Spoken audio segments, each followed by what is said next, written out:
Assalamualaikum warahmatullahi wabarakatuh. Bismillahirrahmanirrahim. Alhamdulillahirabbil alamin. Yang terhormat segenap dewan penguji utama Bapak Dr. Imam Fauzi, FPDI, penguji pendamping Bapak Dr. Sarwan, FPD, dan sekretaris sidang Bapak calon Dr. Taufik Hidayat, MPD, dan mahasiswa atas nama Renaldi Sugiarto yang sehat dan berbahagia pada sore hari ini. Anda meneliti terkait dengan pola interaktif edukatif guru mata pelajaran PAI terhadap hasil belajar peserta didik mata pelajaran PAI kelas 11 di Bima Ambulu.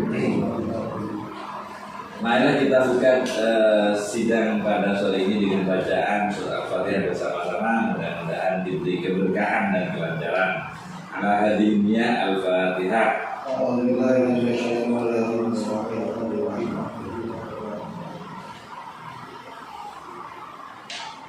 Mas Renaldi Sugiarto, saya minta presentasi maksimal 7 menit dengan menyampaikan poin-poin penting. Dimulai dari sekarang, waktu dan tempat dipersilakan. Bismillahirrahmanirrahim.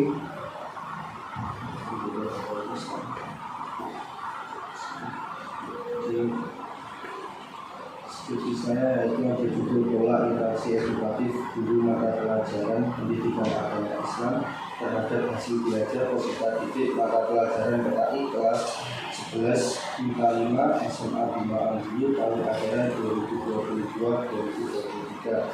Kata kuncinya yaitu pola interaksi edukatif hasil belajar SMA Bima Ambulu. Bagaimana itu suatu hubungan timbal balik konflik antara individu yang satu dengan individu yang lainnya yang untuk mengubah tingkah laku dan perbuatan seseorang dalam dunia pendidikan dikenal sebagai pola interaksi edukatif.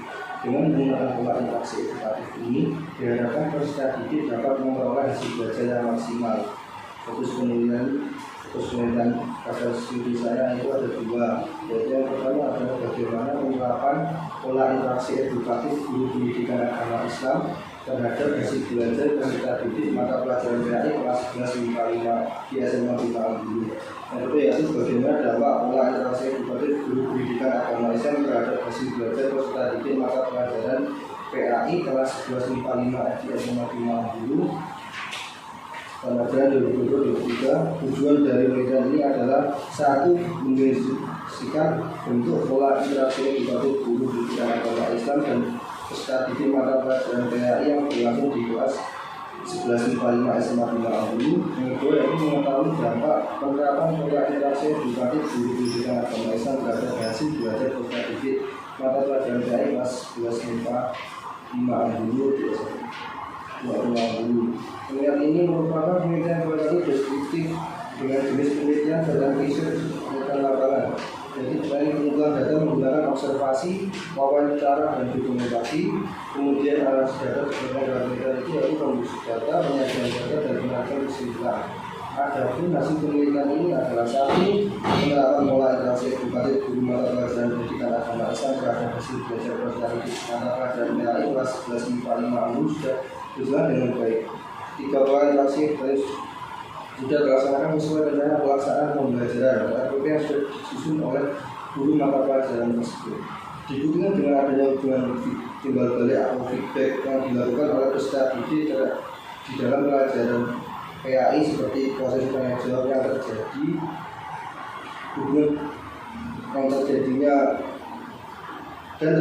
hubungan banyak arah atau transaksi antara guru terhadap peserta didik maupun antara peserta didik dengan peserta didik yang lainnya, seperti kelompok terlaksananya belajar kelompok di dalam kelas. Yang kedua yaitu dampak penerapan pola interaksi edukatif guru terhadap hasil belajar peserta didik dalam kegiatan belajar mengajar mata pelajaran pendidikan agama Islam. Peserta didik merasa proses penyampaian materi oleh guru mata pelajaran PAI sangat menarik dan terkesan menyenangkan. Peserta didik merasa sangat senang dan kondisi kelas kondusif akibat terjadinya penerapan ketiga interaksi edukatif tersebut. Dan dampaknya terlihat jelas dari berjalannya kegiatan belajar PKBM dengan baik dan kondusif dan hasil belajar peserta didik sendiri di sini meliputi beberapa aspek, yaitu aspek kognitif, afektif, dan psikomotorik. Itu saja mungkin yang dapat saya sampaikan. Kami punya mohon maaf, saya memberikan kesempatan. Terima kasih Mas Renaldi Sugiarto. Anda meneliti, saya bingung judul Anda ini apa? Judul Anda coba dipahami, judul Anda ini apa? Pola interaksi edukatif guru mata pelajaran PAI terhadap hasil belajar peserta mata pelajaran PAI kelas 11 IPA 5. Mau nyari apa ini? Dengan judul ini mau nyari apa? Pola interaksi edukatif. Iya. Iya. Terus apa maksudnya dari pola interaksi edukatif? Pola interaksi edukatif yang terjadi di kelas 11 IPA 5. Jadi yang latar belakang saya untuk mengambil judul ini yaitu di SMA Bima itu mendapatkan banyak SMA Bima, yaitu SMA yang salah satu SMA favorit di SMA di Ambulu setelah SMA di Ambulu. Kenapa tak menjadi favorit? Kan di situ di Ambulu kan banyak SMA swasta yang favorit juga, seperti SMA Kesehatan, SMA STM ataupun SMA Muhammadiyah. Kenapa ke SMA Bima itu menjadi pelarian setelah SMA di Ambulu? Ternyata di sana itu terdapat ternyata di SMA Bima itu mencetak prestasi-prestasi yang membanggakan. Contohnya lomba futsal, lomba pencaksilat, lomba reok yang sudah saya tampilkan di latar belakang. Lalu setelah itu saya meneliti apa sih salah satu faktor yang mempengaruhi SMA Bima itu mendapatkan juara sedemikian rupa. Oh, ternyata yang salah satu yang mempengaruhi itu adalah terjadinya pola interaksi yang baik di dalam kelas. Khususnya saya meneliti di kelas 11 IPA 5. Ternyata pola interaksinya itu sesuai teori dari buku yang saya baca, teorinya Nana Sujana kan menjelaskan pola interaksi itu ada 3. Oh, ternyata ada faktor lain yang mendukung prestasi peserta didik di SMA Bima Ambulu itu baik dan baik-baik. Jadi saya meneliti apa sih yang faktor yang mendukung itu. Jadi terus saya mendapatkan hasil yaitu saya meneliti tentang pola interaksi edukatifnya. Terus gimana contohnya pola interaksi edukatif? Contohnya pola interaksi edukatif yang terjadi di SMA Bima Ambulu itu terjadi pola interaksi yang ketiga atau transaksi atau interaksi yang banyak lawan, banyak arah. Pola interaksi yang berbanyak arah itu seperti guru menyampaikan materi, lalu siswanya menangkap masalah materi tersebut, lalu siswanya itu membentuk kegiatan kelompok kecil untuk saling memahami antar siswanya. Kan kalau di bukunya Itu bukan strategi pembelajaran. kalau di bukunya Nana Sujana yang saya baca itu termasuk pola interaksi edukatif. Iya. Tapi dengan model begitu apakah semua lembaga kan memang begitu kan? Jadi menurut penelitian yang pergaulan saya baca itu rata-rata peneliti pergaulan itu mendapatkan bukti di lapangan yaitu pola interaksi yang berjalan di masing-masing penelitian itu cuma pola interaksi yang pertama dan kedua. Pola interaksi yang pertama itu pola interaksi satu arah. Kan pelajaran PAI kita sudah familiar dengan metode ceramah. Yang metode ceramah itu yaitu pola interaksi yang pertama, pola interaksi edukatif satu arah, yaitu guru sebagai penyampaian materi dan tidak ada feedback atau hubungan timbal balik antar peserta didik. Nah, itu yang membuat saya antusias untuk meneliti di SMA Bima. Ya, nanti ada 3 katanya. Yang kedua itu pola interaksi dua arah atau feedback. Pola interaksi dua arah itu yaitu guru menerangkan materi lalu ada rangsangan atau feedback kembali dari peserta didik. Yang ketiga itu pola interaksi transaksi. Pola interaksi transaksi itu 3 arah. 3 arah itu tidak hanya dari peserta didik, guru ke peserta didik ke guru, melainkan peserta didik ke peserta didik yang lainnya. Gitu Bapak. Sudah pernah tahu strategi pembelajaran? Strategi pembelajaran sudah tahu di SMA Bima. Kenapa judulnya kok tidak strategi pembelajaran saja. Karena yang saya menarik itu pola interaksinya. Saya lebih Itu bukan pola interaksi. Itu menurut saya strategi pembelajaran. Menurut saya. RPP. Bukan. Itu bagian dari strategi pembelajaran. Jadi bukan lagi berbicara pola interaksi edukatif. Karena kalau pola interaksi edukatif semua lembaga begitu. Pandangan saya seperti itu. Ini nanti bisa ditanggapi oleh pemerintah. Terus kemudian yang kedua adalah dari di sini di Bima ini apa sebenarnya kok ada hasil belajar peserta didik pada mata pelajaran PAI. Ini berarti ada hasil signifikan dari mata pelajaran PAI. Ya. Tapi Anda menyampaikan sini bahwasanya yang juara justru Pancasila, reog, dan lain-lain. Hubungannya dengan Oh, itu cuma segelintir kecil Pak. Di SMA juga ada SLT yang religius, contohnya inisiatif Pak Banjari yang sudah sering diundang di mana-mana. Program membaca kitab kuning. Juga di SMA itu tidak hanya juara-juara umum juga yang diraih Pak. Itu sudah saya terlihat belakang. Juga menjuarai Festival Banjari itu Pak. itu bagian dari apa ya? Iya. Bagian dari hasil belajar. Terus program baca kitab kuning juga sudah mulai diterapkan oleh Gubernur SMA baca kitab kuning Iya. masuk di Anda buktikan di lapangan baca kitab itu waktu kegiatan apa? SLT berapa? Berarti sore. Iya. Ini full day apa normal? Normal. Berarti sore ada nanti kitab kuning. Iya. Iya, Ini keren. yang dikhususkan untuk yang ikut ekstra. Di halaman berapa itu ngaji kitab kuning? Di latar belakang Pak sudah saya sebutkan. Di latar Program belakang latar belakang. konteks pemilihan ya. Iya Pak. Latar belakang. Setelah kesukaan menjadi insya Allah. Oh, iya.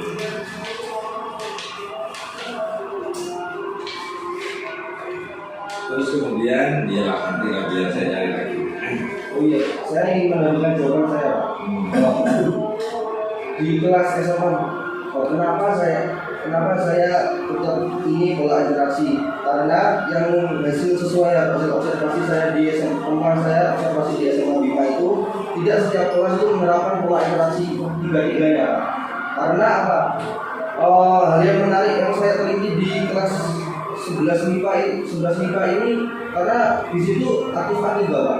Sedangkan di kelas lain masih menggunakan pola interaksi yang satu, yang kedua, yang satu dua, ataupun yang satu saja, yaitu dulu cuma menggunakan satu arah atau memberikan saja.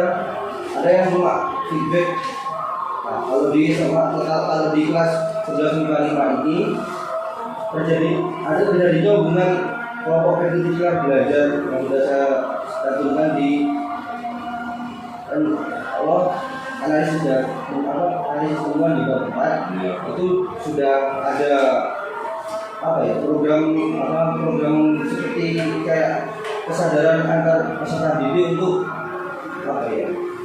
membuat teman-temannya itu paham akan materi yang disampaikan guru. Contohnya dengan menggunakan kelompok belajar kecil-kecilan.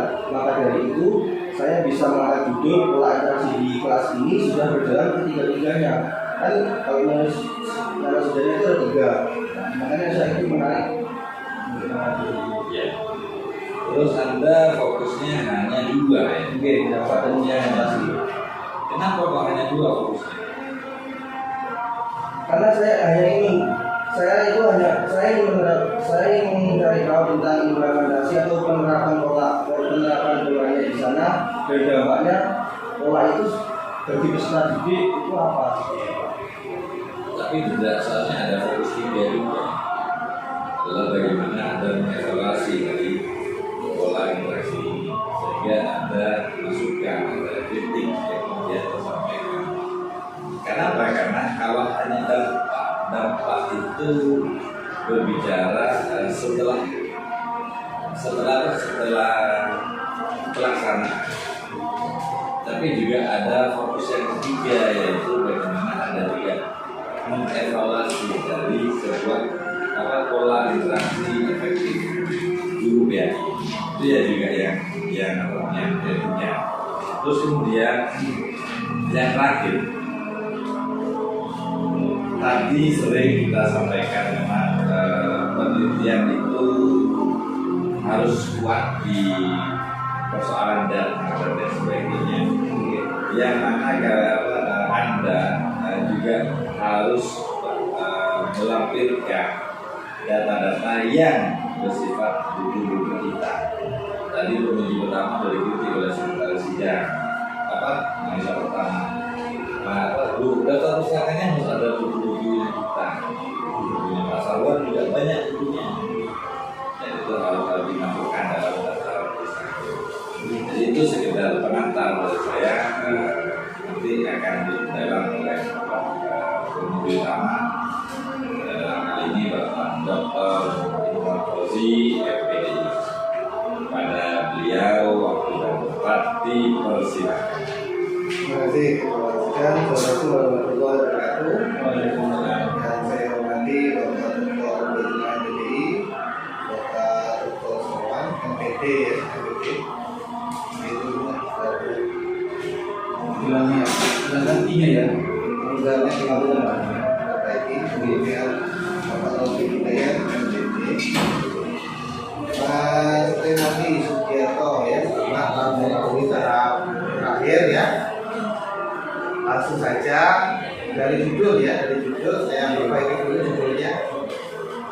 Pola interaksi edukatif guru mata pelajaran ya, pendidikan agama Islam. Nama mata pelajarannya itu apa? Ya, pendidikan agama Islam. Kan? Tidak ada di biasa lagi. Itu kurikulum apa ya ada? Ada. Nama mata pelajaran itu di mana-mana. PAI dan studi uji. Ya, semua ada. Ya, coba lihat bukunya. Ada nggak buku PAI-nya? Buku PAI mata pelajaran ada? Belum ada. Oh, biasanya ada bawa. Coba dicek nama bukunya. Ya, kira-kira ya. Pelajarannya ya pendidikan agama Islam dan budi pekerti gitu ya, terhadap hasil belajar peserta didik. Tidak usah mata pelajaran lagi, kan diulangi namanya, kan 2 kali itu mata pelajarannya kan ya. Peserta didik kelas 11 IPA dan seterusnya gitu ya. Jadi mata pelajaran yang kedua dihapus.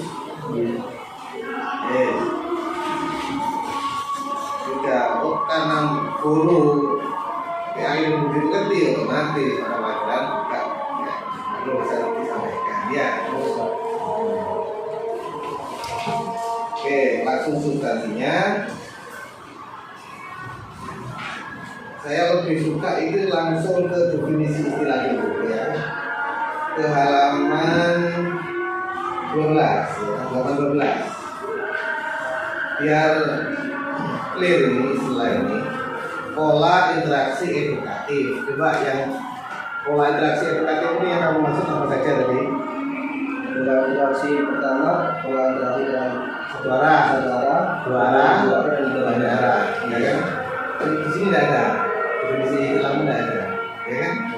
Definisi istilah itu isinya apa yang dimaksud dan meliputi apa saja. Disebut. 2. Definisi istilah 2 ya. Judulmu apa judulmu? Pola interaksi edukatif. Terus kata yang selanjutnya, frase yang selanjutnya, tidak ada masih belajar. Nah, istirahat. Judul pola pola interaksi edukatif. Mata pelajaran PAI. Guru mata pelajaran PAI dan budi itu. Di sini untuk kata, ya dilengkapi guru, mapel PAI dan budi pekerti.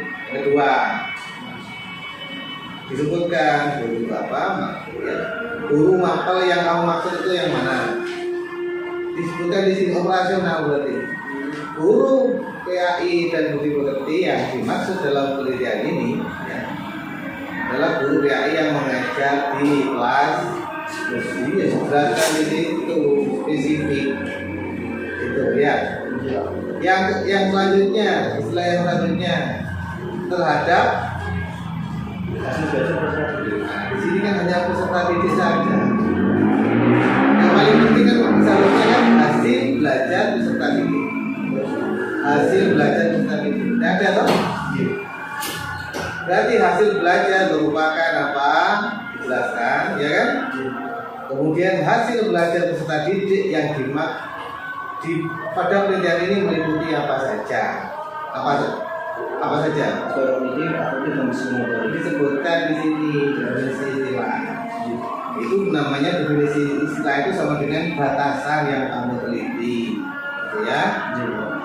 Oke, selanjutnya balik lagi ke abstrak ya, ke abstrak. Oke, saya baca banyak di sini, baik itu konteks penelitian sampai hasil, semuanya itu hasilnya baik, ya. Semua hasilnya baik. Kenapa kok baik? Karena alumni sini bukan? Alumni sini. Nah, yang sebelum penelitian itu persepsi itu sudah baik dulu. Akhirnya semuanya penilaiannya berjalan dengan baik, sudah baik, semuanya baik. Apa kelemahannya?